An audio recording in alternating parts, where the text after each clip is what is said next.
Assalamualaikum warahmatullahi wabarakatuh. Alhamdulillah, wabihi nasta'inu ala umri dunya waddin, wassalatu wassalamu ala asrafil anbiya'i wal mursalin, wa ala alihi wa ashabi ajmain, amma ba'du. Pertama-tama yang paling utama, mari kita panjatkan puji serta syukur kepada Allah yang mana telah memberikan kita rahmat dan kasih sayangnya kepada kita semua. Salawat beserta salam tak lupa kita curah limpahkan kepada junjungan besar kita, yakni Habibana wa Nabiyana Muhammad sallallahu alaihi wasallam. Dan tak lupa juga kepada keluarga dan pengikut-pengikutnya di akhir zaman ini. Amin ya rabbal alamin. Untuk kesempatan kali ini, izinkan saya untuk berceramah singkat yang berjudul dengan sabar dan keutamaannya. Allah Subhanahu wa Ta'ala berfirman dalam surat Al-Baqarah ayat 153 dengan artinya, wahai orang-orang yang beriman, memohon pertolonganlah kepada Allah Subhanahu wa Ta'ala dengan sabar dan sholat. Sesungguhnya Allah bersama orang-orang yang sabar. Kesenangan dan kesusahan yang kita alami di dunia ini merupakan cobaan dari Allah Subhanahu wa Ta'ala. Ini pun yang kita alami di dunia ini pun sekarang semuanya merupakan cobaan dari Allah Subhanahu wa Ta'ala.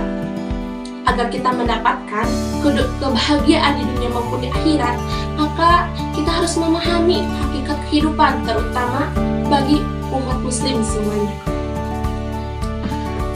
dan mengambil bekal yang paling utama, yaitu di antara bekal-bekal tersebut yaitu adalah sifat sabar. Sabar memiliki kedudukan yang sangat tinggi di dalam agama Islam.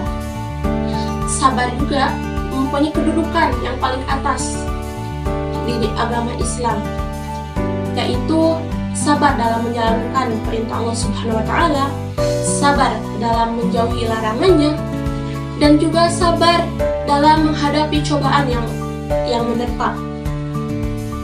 Orang-orang yang sabar merupakan orang yang sangat beruntung karena mereka telah melaksanakan ketaatannya kepada Allah Subhanahu wa Ta'ala. Begitu ya sahabat? Ya, sabar dalam mentaati perintah Allah itu dengan menjauhi larang-larangannya. Kita sambung dengan sabar yang kedua, yaitu sabar yang menjauhi larangannya. Yang mana contoh sabar mentaat dalam perintah Allah. Ketika kita ingin melakukan sesuatu yang dilarang oleh Allah, contohnya pacaran seperti itu sangat besar cobaannya ya. Pasti dalam ahwat-ahwati ya, kita semua itu pasti yang jomblo-jomblowati, single-singlewati itu pasti ada dalam benaknya ingin merasakan pacaran, tetapi itu sangatlah tidak dibolehkan oleh agama kita. Maka itu sabar dalam mentaati perintah Allah Subhanahu wa Ta'ala dan menjauhi juga tangan dari Allah Subhanahu wa Ta'ala. Maka kita sebagai jomblowati, jomblo fisabilillah, kita juga harus sabar, karena orang yang sabar yaitu yang bersabar adalah orang yang disayangi oleh Allah Subhanahu wa Ta'ala.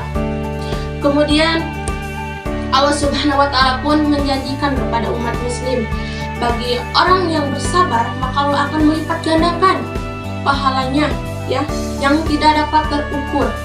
Kemudian orang-orang yang tertimpa musibah dan hanya berharap kepada Allah Subhanahu wa Ta'ala dan hanya minta pertolongan saja kepada Allah Subhanahu wa Ta'ala, maka Allah pun akan menghapuskan dosa-dosanya.